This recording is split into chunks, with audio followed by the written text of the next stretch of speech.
পরিযায়ী শ্রমিক হিসাবে আমরা বাংলার মানুষ বাইরে প্রায় 20 লক্ষ আছি। আমরা পশ্চিমবাংলায় দেখেছি 1,20,000 মনে আমার মনে হয় মানবিক আর বেশি হবে তারা পরিযায়ী হিসেবে কাজ করছে। দেখুন এখানে আমাদের স্বর্ণকার এলাকা বলে একটা জায়গা আছে, দেখবেন গুজরাট কিংবা সুরাট থেকে কিংবা আমাদের থেকে প্রচুর স্বর্ণকারের কাজ করতে এসে তারা হিন্দি ভাষায় কথা বলে। তা আমরা কি তাদেরকে বলবো তোমরা এখান থেকে বেরিয়ে যাও? এটা নয়।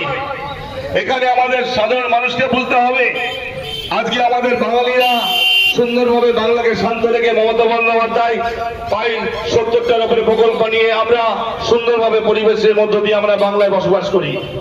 সেখানে আজকে এই বিজেপি সরকার একটা বাহানা করে আমাদের বিভ্রান্তি খেলছে। এই জায়গায় আমাদের দাঁড়াতে হবে। দেখুন বিজেপি সরকার ভাওতা নিয়ে আমাদের ভোট নেয় প্রত্যেকবার।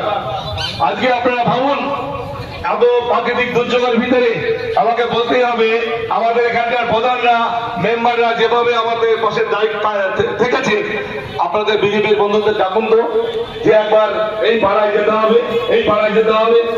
খালি ওরা সোশ্যাল মিডিয়ায় টিভিতে বড় বড় ভাষণ দেবে যে আমরা হিন্দু হিন্দু হিন্দু নয়, এরা আমাদের বিপদে ফেলার চক্রান্ত করছে।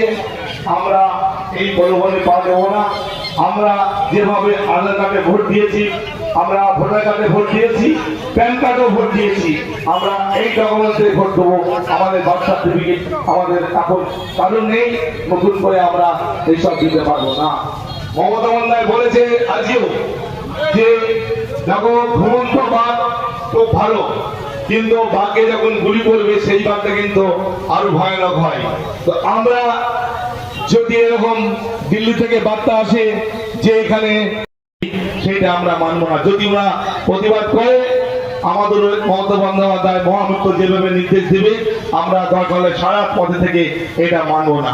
এই কথা বলে আমরা এই বাঙালিকে প্রণাম সম্মান জানিয়ে আমার ক্ষুদ্র বক্তব্য শেষ করছি। আমরা বিজেপির বিরুদ্ধে এটা মানব না, আপনাদেরও একমত হবেন সবাই।